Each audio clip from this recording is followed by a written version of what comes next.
A single dad's life changed forever when two little girls knocked at his door. Heart-touching family story. Rain drummed softly against the windows as David leaned over the kitchen table, his pen circling math problems for Leo, his 7-year-old son, who sat yawning beside a cup of half-finished cocoa. The small house smelled faintly of soup, the kind of quiet warmth David had built since his wife's passing 3 years ago. The night felt calm, almost sacred, until a sudden fragile knock echoed from the front door, so light it might have been the wind. David looked up, puzzled, exchanging a glance with Leo. Another knock came, quicker this time, like tiny fists desperate for help. He rose slowly, a flicker of unease crawling up his spine, and crossed the creaking floorboards. When he opened the door, the world outside was swallowed by rain, and in its grey blur stood two little girls, identical in every detail except the fear in their eyes. Their clothes were soaked, their hair clung to their cheeks, and their small hands shivered as they clutched each other. David blinked, unsure if he was seeing ghosts. One of them, her lips trembling, lifted her chin just enough to speak, her voice cracking like a broken whisper. They beaten our mama. She's dying." The words hit him like thunder, slicing through the gentle rhythm of the rain. For a heartbeat, he couldn't move. His breath caught, his chest tightened, and Leo's soft voice from behind, "Dad, who is it?" barely reached his ears.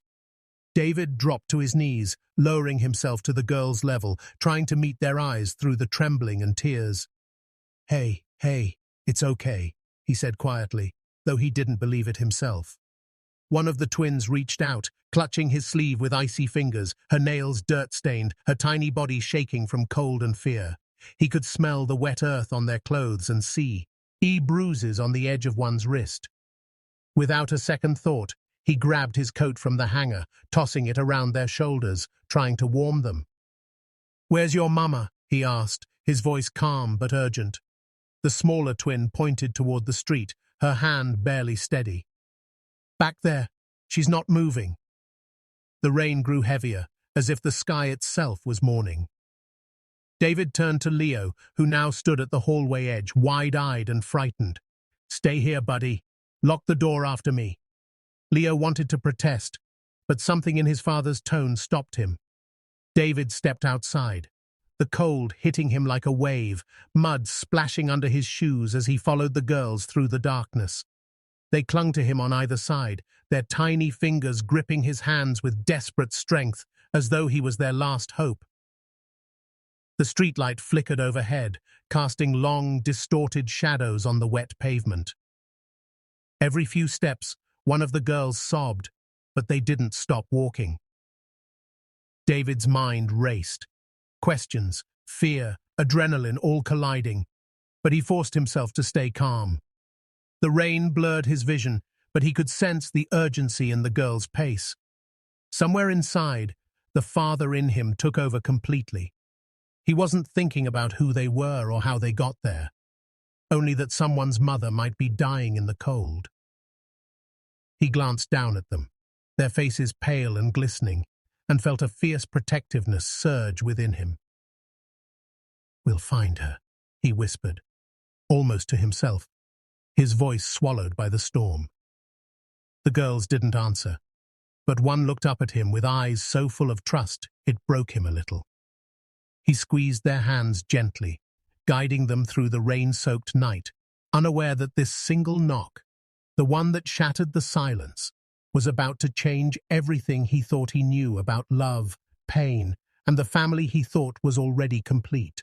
The rain fell harder as David followed the trembling twins down the narrow street, their small feet splashing through puddles as they turned sharply behind an old convenience store whose flickering sign buzzed weakly against the night.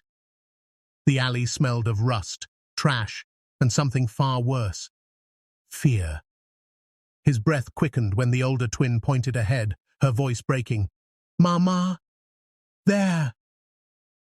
Under the dim glow of a distant streetlight, he saw her, a woman lying motionless on the cold ground, her thin body curled beneath a torn, filthy blanket that barely covered her legs. David's heart lurched.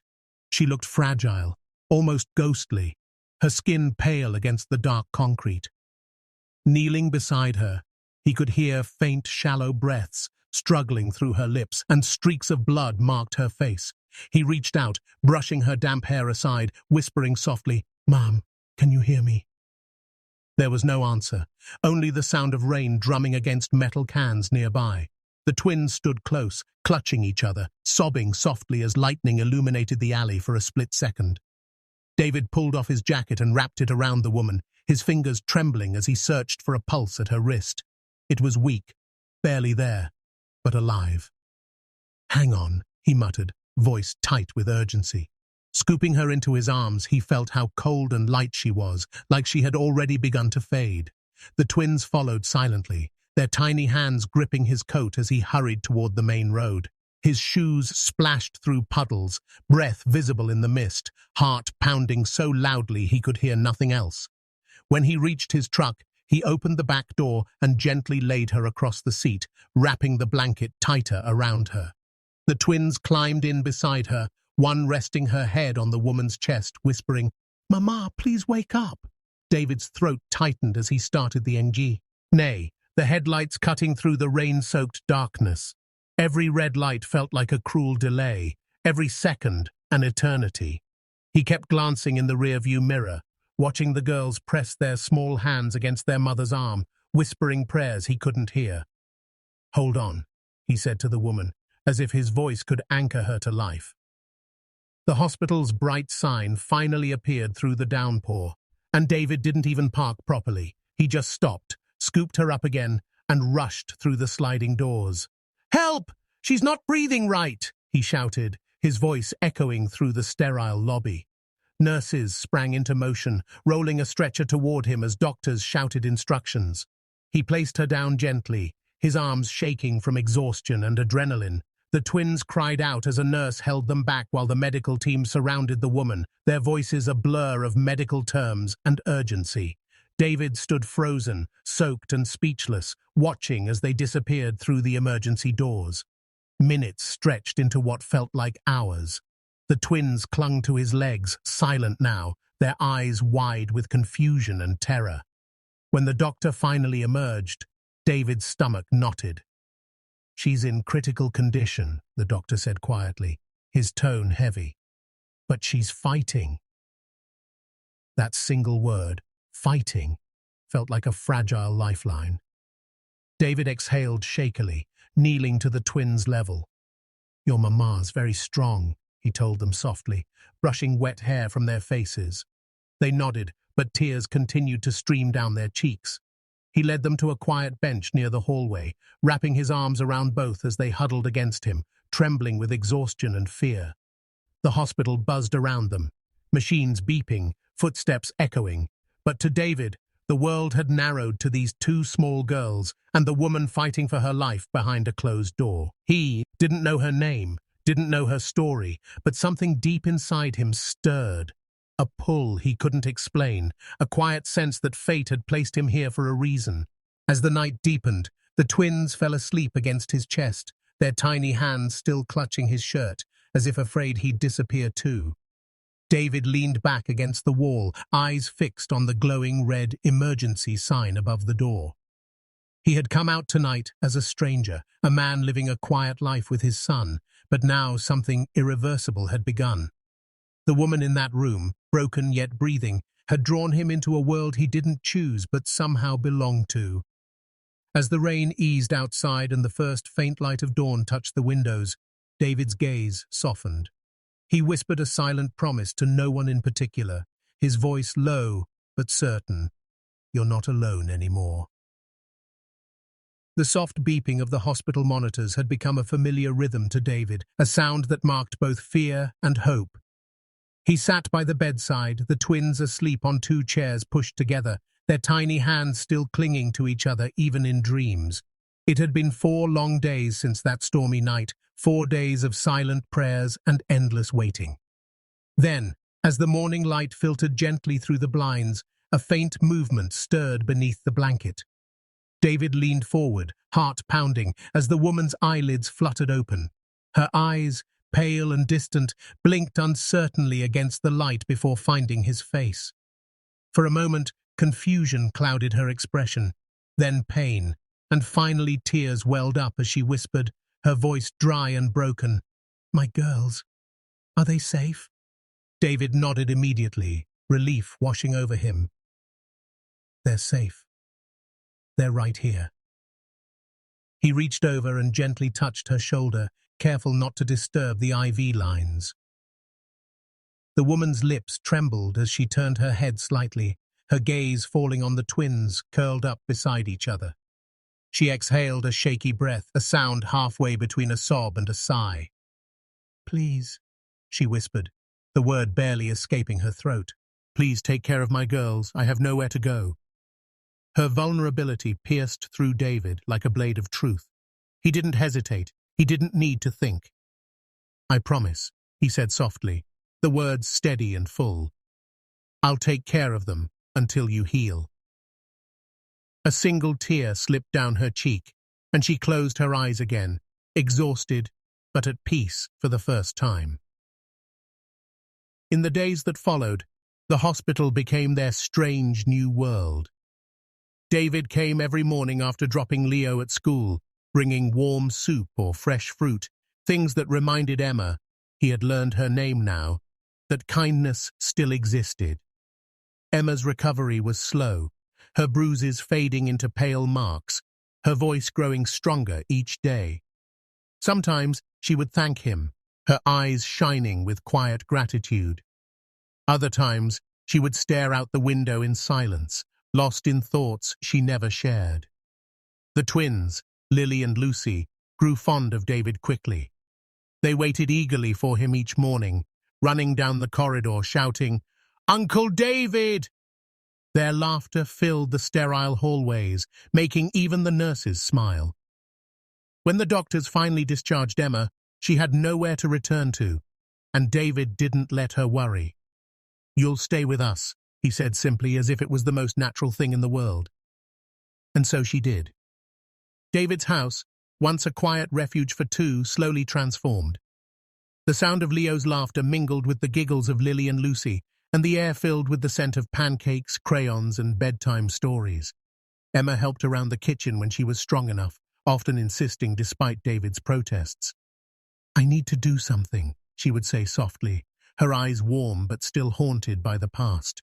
Sometimes David caught her watching her daughters play, a faint smile touching her lips before fading into something heavier, something like guilt. He never asked, though. He just listened when she was ready to talk. At night, when the children were asleep, they often sat at the small table with tea, speaking in low voices. She told him bits of her story, how life had crumbled, how she had once dreamed of safety, how everything she had was taken by someone who called it love. David didn't interrupt. He simply listened, his quiet presence enough to make her voice steadier. There were nights when silence said more than words. On those nights, she would look at him with a mix of gratitude and disbelief, as if she couldn't understand why someone would care without asking for anything in return. Weeks turned into a rhythm of healing. The girls painted drawings for Uncle David, taping them to the fridge with crooked smiles and hearts. Leo shared his toys without complaint, his easy friendship bridging the gaps between strangers. Emma began to smile more freely, her eyes softer, her laughter no longer a rare sound. One evening she watched David reading to the children, his voice calm and patient, and something inside her shifted, a fragile warmth spreading through the spaces that used to hurt. She realized that her healing wasn't just in the fading bruises or the steady breath she now took without pain. It was in the kindness that filled the walls around her, in the small moments of belonging she had never dared to hope for. David noticed it too. The way the house felt alive again. The way Emma's quiet hums filled the kitchen as she cooked. The way the children's laughter echoed like music. He didn't say it aloud, but he knew something inside him was changing as well. He had opened his door to strangers that night. But what had entered wasn't just need. It was life, fragile, yet beautiful. Emma, once a shadow of pain, now carried light in her eyes, and every time she smiled at her daughters or thanked him for something small, David felt that unspoken connection grow deeper, steadier. By the time spring brushed color back into the world outside, Emma could walk without pain, laugh without fear, and sleep without trembling. The house had become a home for all of them, a place stitched together by shared pain and quiet care. One evening, as the golden light streamed through the window, David saw her standing in the backyard, watching the children play. For a long moment, she looked peaceful, like someone who had finally found a place to rest. And though she said nothing, he knew. She wasn't just healing. She was beginning again. The evening air was calm, the kind of quiet that comes after a long day, filled with laughter and warmth. The children had just gone to bed, their soft giggles fading behind closed doors as David stepped onto the porch with a mug of coffee, watching the faint orange hues disappear beyond the trees. Inside, Emma was folding laundry, her movements gentle, her face peaceful under the warm glow of the living room lamp. For the first time in months, everything felt normal, safe even. But safety, David was about to learn, can vanish as quickly as it arrives. A sudden harsh knock shattered the stillness, not like the timid one from that stormy night, but loud, demanding, angry. David's heart tightened instantly. He set down his mug and opened the door cautiously, and there he was. A tall, broad man with unshaven cheeks, eyes bloodshot, and the unmistakable stench of alcohol spilling from his breath. His posture swayed slightly, his face twisted in rage. "Where is she?" the man growled, his voice slurred but sharp. "Where's Emma?" David's instinct flared. He stepped forward, blocking the doorway, his tone calm but firm. "You need to leave." The man laughed bitterly, pushing his finger into David's chest. "She's mine. You can't take my girls away from me." His words came out like venom, loud enough that Emma, folding clothes in the next room, froze. Her blood ran cold at the voice she hadn't heard in months, the voice that had haunted her dreams and bruised her soul. The laundry slipped from her hands as he stumbled toward the door, her body trembling. When her eyes met his, all the color drained from her face. The twins, awakened by the shouting, peered nervously from the hallway, clutching each other's hands. "Get away from him, Emma," David ordered, stepping further between them. The man's rage ignited, his fists clenching. "You think you can steal what's mine?" he shouted, taking a step forward. The smell of whiskey hit David's nose, and he knew this confrontation wasn't just anger. It was years of cruelty boiling over. David's voice hardened. "You lost the right to call them yours when you hurt them." The man roared, shoving at David's shoulder, but David didn't move. His years of quiet strength, of raising Leo alone, had taught him resilience beyond words. "You're not welcome here," David said again, his tone like stone. "Leave before you regret it." The man's fury grew wild. He lunged toward the doorway, shouting Emma's name, his face twisted with hate. Emma screamed, backing away, and the twins began to cry, their small voices cutting through the chaos like knives. David reacted instantly, grabbing his phone and dialing the police while keeping his body between the man and the family. "You're done," he said sharply. The man tried to push past him again, but David held firm, his grip iron strong. The shouting drew neighbors' attention. A porch light flicked on across the street. The drunk man cursed, pounding the doorframe as David finally shoved him back and slammed the door shut, locking it. The sound of sirens pierced the night minutes later, though it felt like hours. The man was still outside, yelling incoherently, pacing like a storm ready to strike. When the flashing red and blue lights washed over the house, David exhaled for the first time. Officers rushed up the path, and David opened the door cautiously, explaining everything in a steady voice while Emma hid the twins behind him. The police restrained the man as he shouted slurred threats, his fury now mixed with helplessness. "You'll regret this! She's mine!" he screamed as they forced him into the back of the cruiser. Emma's knees gave out. She collapsed onto the floor, sobbing into her hands. The house fell silent again, but not the same kind of silence as before. It was heavy, broken, trembling. David knelt beside her, his hand gently resting on her shoulder. "It's over," he whispered, his voice low and certain. "You're safe now." Emma lifted her tear-streaked face, her eyes wide with disbelief. "No one ever stood up for me before," she said softly, almost to herself. Her voice cracked under the weight of those words. David reached up and brushed a tear from her cheek with his thumb, his touch careful, steady, human. "You deserve to be protected," he said, the sincerity in his tone wrapping around her like a promise.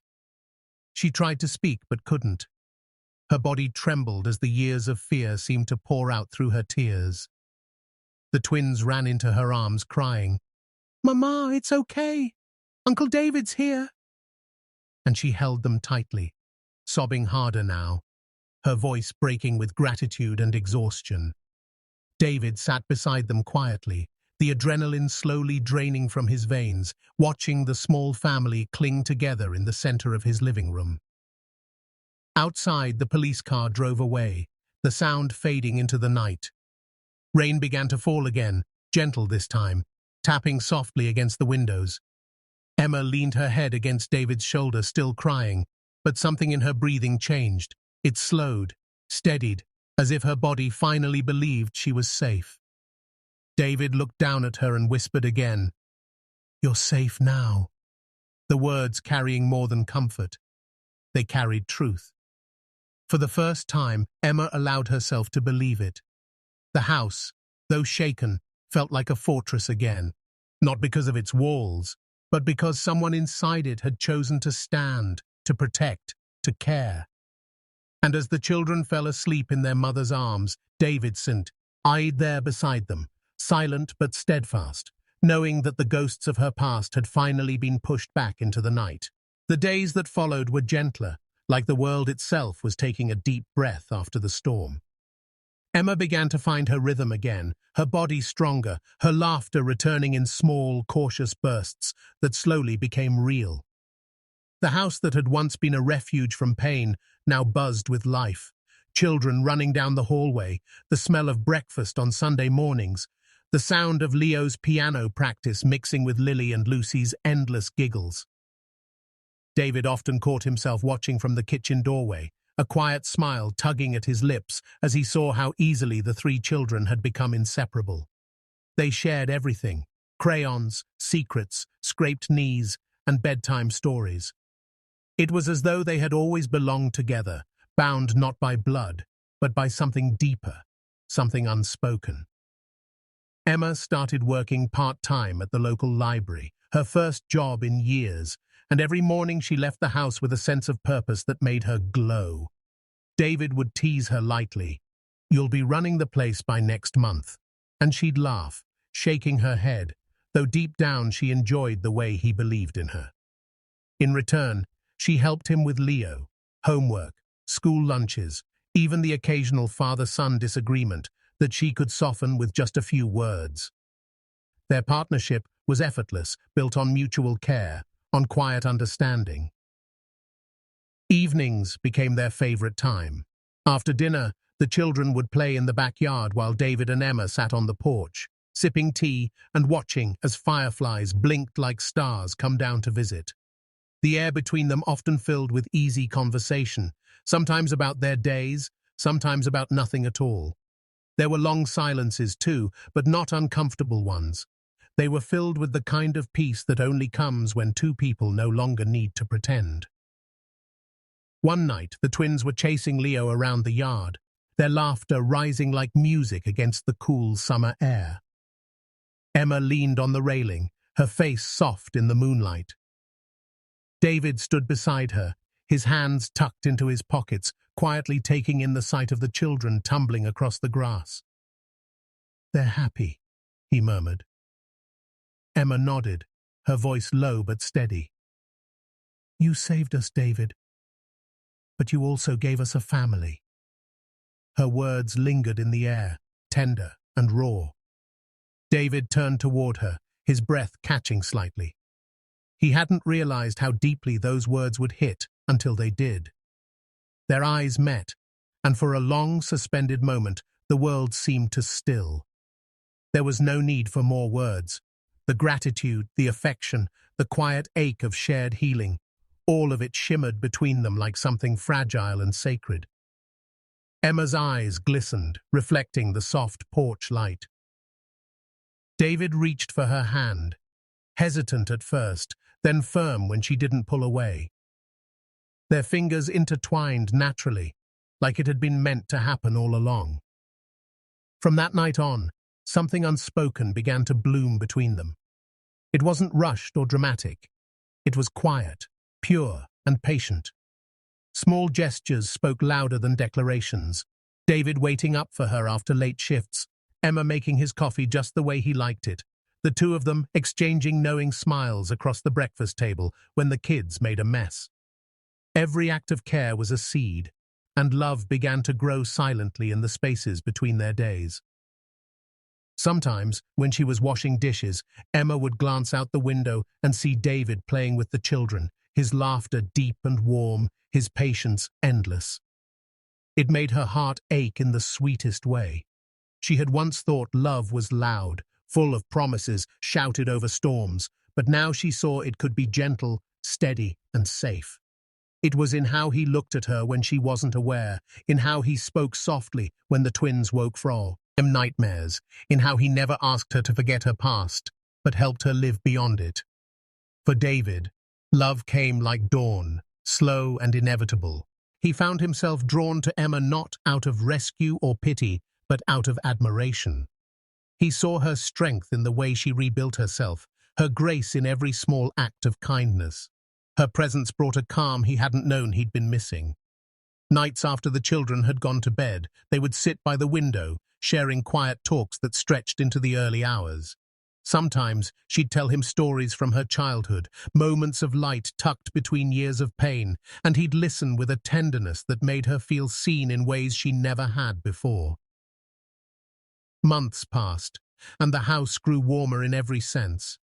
The walls once filled with echoes of loneliness now carried laughter, the table once set for two now crowded with life. The change wasn't sudden. It was like watching spring return after a long winter. Emma would often catch herself smiling for no reason, realizing that peace didn't feel foreign anymore. She had found not just safety, but belonging. One evening, as the sky turned gold and the children played in the fading light, David stood beside her again, just as he had that night months before. He looked at her, his eyes filled with the same quiet admiration that had never needed words. Emma met his gaze, her heart steady this time. There was no fear, no hesitation, only understanding. The world around them was simple in that moment. Children laughing, crickets humming, and two hearts that had found their way home. When David finally spoke, his voice was gentle, almost a whisper. "I didn't save you, Emma. You saved yourself. I just opened the door." She smiled softly, a tear slipping down her cheek, and without thinking, she leaned her head against his shoulder. He didn't move, didn't speak. He simply stayed, letting the quiet of their shared life wrap around them both.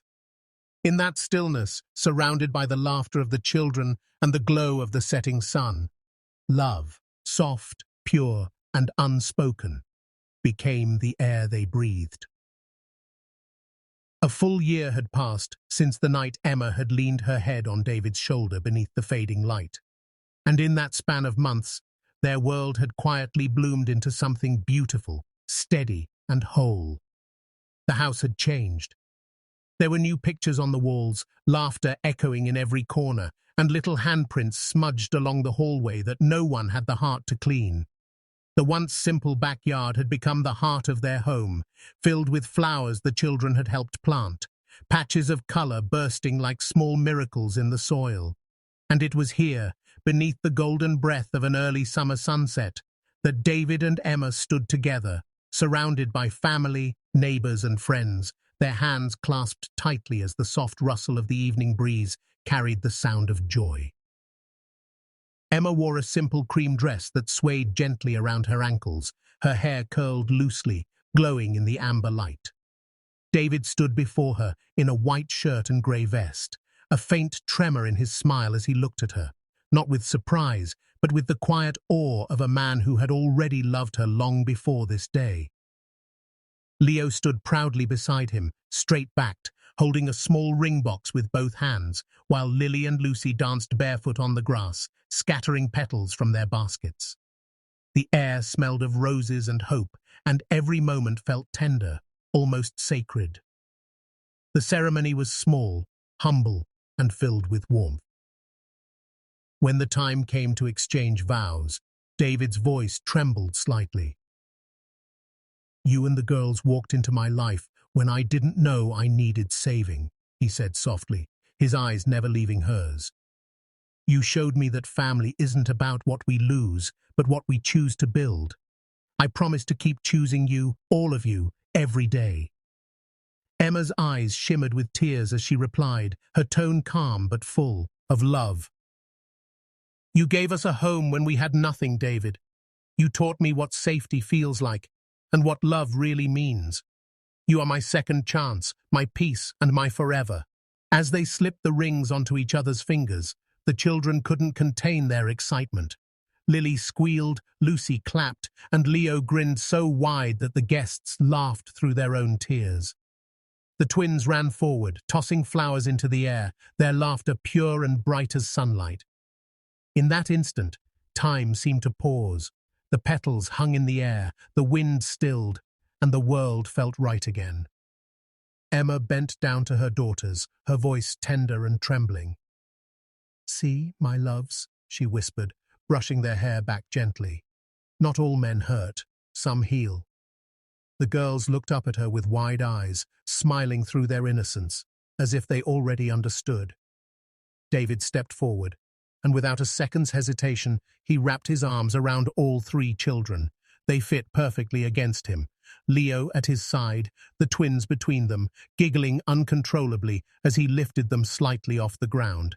He laughed through the tightness in his chest, blinking back tears that burned with joy instead of pain. "Now we have a real daddy!" the twins shouted in perfect unison, their voices ringing like music across the yard. David's throat tightened as he looked down at their bright, trusting faces. He could barely speak, his voice breaking as he whispered, "No, my angels, I have a real family now." Applause rippled through the small crowd, but David barely heard it. All he could see was Emma's smile through her tears, Leo's proud little grin, and the twins' flower-streaked hair. The golden light washed over them, soft and forgiving, as if even the sky itself was blessing the moment. When the officiant finally declared them husband and wife, the children erupted in cheers, and Emma leaned forward, her hands on David's cheeks, kissing him gently, slowly, as if sealing every promise they had ever made in silence. The evening flowed into laughter and music. The backyard glowed with strings of fairy lights, and plates of homemade food filled the long wooden table. Leo strummed his small guitar, his tune uneven but heartfelt, while the twins twirled barefoot in their new dresses, their giggles rising like wind chimes. Emma watched them with tears in her eyes, her hand resting over David's. "They've never been this happy," she whispered. David turned to her, his gaze soft. "Neither have I." She smiled, the glow of the lanterns reflecting in her eyes. "It's strange," she said, "how something broken can still become something beautiful." He squeezed her hand gently. "Maybe it's the broken things that know best how to hold love together." Later, when the guests had gone and the children were curled up in a sleepy pile on the couch, David and Emma stepped outside one last time. The air was cool, filled with the sound of crickets and the faint rustle of the trees. The sky stretched wide and golden, fading slowly into the blues of evening. They stood hand in hand beneath the same stars that had once watched over their loneliest nights. We did it, Emma whispered softly. We really made it. David looked at her, the corner of his mouth lifting. We didn't just make it, he said, brushing a strand of hair from her face. We became it. Family, love, everything. She leaned into him, her head against his chest, listening to the steady rhythm of his heartbeat, a sound that once meant comfort, now meant home. The world around them seemed to exhale, peaceful and whole. Inside, Leo mumbled in his sleep, the twins' soft laughter echoing faintly as they dreamed. David kissed the top of Emma's head and whispered into her hair, "Thank you for knocking on my door." She smiled against him, her voice warm and full. "Thank you for opening it." A story of pain turned into love, of strangers turned into family, of hearts that dared to trust again and found healing, not in perfection, but in the simple, steady grace of being loved.